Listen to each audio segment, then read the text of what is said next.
বিরোধীদের লক্ষ্য 2026-এর নির্বাচন নয়, বিরোধীর লক্ষ্য 2031-এর নির্বাচন।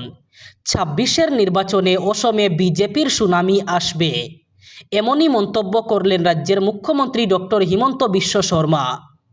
তিনি বলেন 2026-এ বিধানসভা নির্বাচনে বিরোধীদের কোনো ভূমিকাই নেই। অসমে একতরফা সুনামি আসবে বিজেপির। বিরোধীরা লক্ষ্য করছেন 2031-এর নির্বাচন। 31-এর নির্বাচনে কিছু হলেও করতে পারেন বিরোধীরা। মুখ্যমন্ত্রী জানান, আগামীকাল অসমে আসবেন প্রধানমন্ত্রী নরেন্দ্র মোদী। একসাথে 40,000 কোটি টাকার প্রকল্পের আধারশিলা স্থাপন করবেন তিনি। চা বাগানের শ্রমিকদের মাটির পাট্টা প্রদান করবেন প্রধানমন্ত্রী। এদিকে রাজ্যের চাকরি প্রার্থীদের জন্য বড় সুখবর দিলেন মুখ্যমন্ত্রী হিমন্ত বিশ্ব শর্মা। মুখ্যমন্ত্রী জানিয়েছেন, বিধানসভা নির্বাচনে বিজেপির সরকার আসলে আগামী 5 বছরে 65,000 শিক্ষক শিক্ষয়িত্রীকে দেওয়া হবে নিযুক্তি। 65,000 চাকরি প্রদান করা হবে শিক্ষা বিভাগে। আর মাত্র কয়েক ঘন্টা, আগামীকাল সকাল 10টা বাজার সঙ্গে সঙ্গে লাখ লাখ কৃষকদের অ্যাকাউন্টে আসবে পিএম কিষাণ যোজনার 2,000 টাকা। আগামীকাল সকাল 10টায় পিএম কিষাণ যোজনার হিতাধিকারীরা পেতে চলেছেন 22তম কিস্তির 2,000 টাকা। আজই পরীক্ষা করুন পিএম কিষাণের বেনিফিশিয়ারি লিস্টে আপনার নাম না থাকলে অভিযোগ জানান। আগামীকাল অ্যাকাউন্টে আসবে 22তম কিস্তির 2,000 টাকা। তবে যাদের অ্যাকাউন্টে কেওয়াইসি করা নেই তারা এই টাকা পাওয়া থেকে বঞ্চিত হতে পারেন। কৃষকদের আধার কার্ডের সাথে কেওয়াইসি আপডেট করা বাধ্যতামূলক করা হয়েছে। পিএম কিষাণ পোর্টালের মাধ্যমে আপনি কেওয়াইসি আপডেট করতে পারবেন, অথবা আপনার নিকটবর্তী সিএসসি সেন্টারে গিয়েও কেওয়াইসি আপডেট করতে পারেন। সেই সাথে আপনার ব্যাঙ্ক অ্যাকাউন্টের সাথে আধার কার্ডের লিঙ্ক থাকা বাধ্যতামূলক। যদি এগুলি না থাকে তাহলে টাকা নাও আসতে পারে। সেই সাথে যদি টাকা পেতে কোনো অসুবিধা হয় তাহলে হেল্পলাইন নাম্বার 155261 এই নাম্বারে যোগাযোগ করার জন্য অনুরোধ জানানো হয়েছে। সব জল্পনার অবসান ঘটিয়ে বিধানসভা নির্বাচনে দলের প্রার্থী তালিকা ঘোষণার কথা স্পষ্টভাবে জানালেন মুখ্যমন্ত্রী হিমন্ত বিশ্ব শর্মা। তিনি জানান, 17 মার্চ সকালে একটি বিশেষ বৈঠক রয়েছে এবং ওই দিন সন্ধ্যায় একসঙ্গে দলের সব প্রার্থীর নাম ঘোষণা করা হবে। মুখ্যমন্ত্রী বলেন, আমাদের দল কতগুলো আসনে প্রার্থী দেবে এটাও 17 মার্চ জানতে পারবেন সবাই।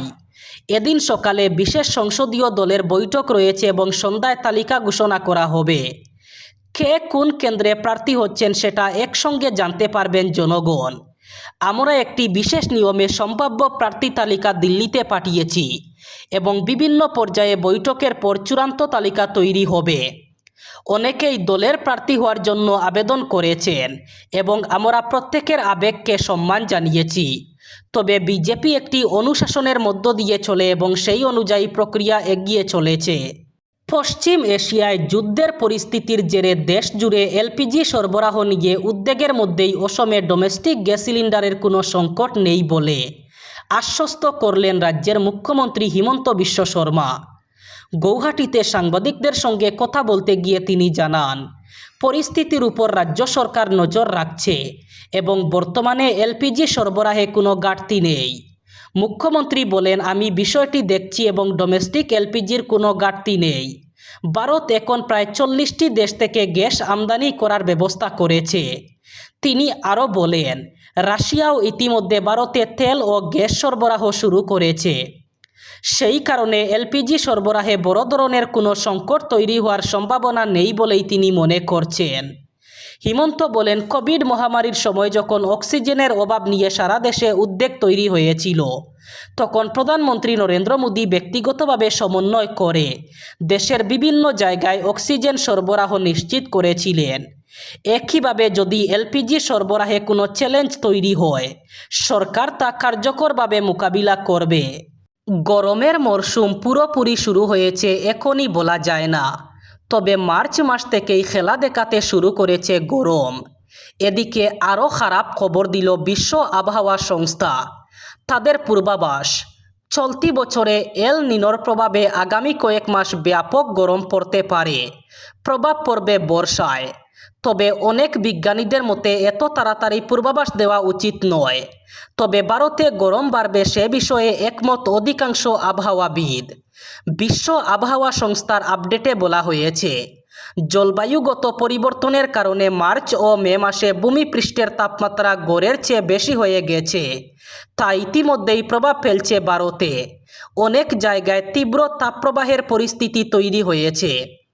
মৌসুম ভবন এখনই এল নিনোর প্রভাবের কথা মেনে না নিলেও পূর্বাভাস দিয়েছে আগামী 3 দিন জম্মু এবং কাশ্মীর ও হিমাচল প্রদেশের মতো শীতপ্রধান অঞ্চলে দিনের তাপমাত্রা স্বাভাবিকের থেকে 5 থেকে 7 ডিগ্রি সেলসিয়াস বেশি থাকবে। পবিত্র রমজান মাসে টানা 12 দিন আল আকসা মসজিদ বন্ধ রাখার ঘটনায় ইসরায়েলের বিরুদ্ধে তীব্র নিন্দা জানিয়েছে আরবসহ 8টি মুসলিম দেশ। দেশগুলো হলো কাতার, জর্ডান, ইন্দোনেশিয়া, তুরস্ক, পাকিস্তান, সৌদি আরব, মিশর এবং আরব আমিরাত। বুধবার প্রকাশিত এক যৌথ বিবৃতিতে দেশগুলোর পররাষ্ট্রমন্ত্রীরা বলেন, পূর্ব জেরুজালেমের পুরনো শহর ও উপাসনালয়ে ফিলিস্তিনিদের প্রবেশে ইসরায়েলের বিধিনিষেধ আন্তর্জাতিক আইন ও আন্তর্জাতিক মানবিক আইনের স্পষ্ট লঙ্ঘন। বিবৃতিতে বলা হয়, এই সিদ্ধান্ত অবৈধ এবং অযৌক্তিক। একই সঙ্গে আল আকসা মসজিদ প্রাঙ্গণে ইসরায়েলের উস্কানিমূলক কর্মকাণ্ড এবং মুসল্লিদের বিরুদ্ধে পদক্ষেপেরও নির্দেশ জানানো হয়েছে। দেশগুলো আরও বলেছে, দখলকৃত জেরুজালেম অথবা সেখানে অবস্থিত ইসলামী ও খ্রিস্টান পবিত্র স্থানগুলোর উপর ইসরায়েলের কোনো সার্বভৌম অধিকার নেই। আল আকসা মসজিদের পুরো এলাকা কেবল মুসলমানদের জন্য নির্ধারিত বলেও তারা উল্লেখ করেন।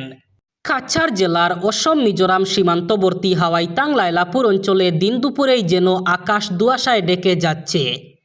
দৃশ্যটি দেখলে অনেকের মনে হতে পারে এটি যেন দেশের কোনো বড় দূষিত শহরের ছবি, কিন্তু বাস্তবতা হলো এটি বরাক উপত্যকার এক প্রত্যন্ত পাহাড় ঘেরা এলাকার বর্তমান চিত্র, যা রেংটি পাহাড় এবং লুসাই পাহাড়ের পাদদেশে অবস্থিত। ওই এলাকা থেকে নিকটতম শহর শিলচরের দূরত্ব প্রায় 40 কিলোমিটার। অথচ পাহাড় ঘেরা এই প্রাকৃতিক সৌন্দর্যে ভরপুর অঞ্চলেও এখন আর নির্মল নীল আকাশ দেখা যায় না। দিনের আলোতেও চারিদিকে ধুলোর ঘনস্তর এবং দুয়ার কুণ্ডলী ভেসে বেড়াচ্ছে, যা এলাকার পরিবেশ ও মানুষের স্বাস্থ্যের উপর গুরুতর প্রভাব ফেলছে। স্থানীয়দের মতে এই পরিস্থিতির অন্যতম কারণ কেন্দ্রীয় সরকারের ভারতমালা প্রকল্পের আওতায় শিলচর আইজল জাতীয় সড়ক প্রশস্তকরণের কাজ চলা। বর্তমানে এই সড়ককে 4 লেনে উন্নীত করার লক্ষ্যে ব্যাপক নির্মাণ কাজ চলছে। রাস্তা প্রশস্ত করতে মাটি ভরাট, নালা, সেতু, কালভার্ট ও উড়ালপুল নির্মাণের জন্য দীর্ঘদিন ধরে খোঁড়াখুড়ি চলছে। এর ফলে বিপুল পরিমাণ ধুলো বাতাসে ছড়িয়ে পড়ছে। কয়েক মাস ধরে বৃষ্টিপাত না হওয়ায় পরিস্থিতি আরও জটিল হয়ে উঠেছে।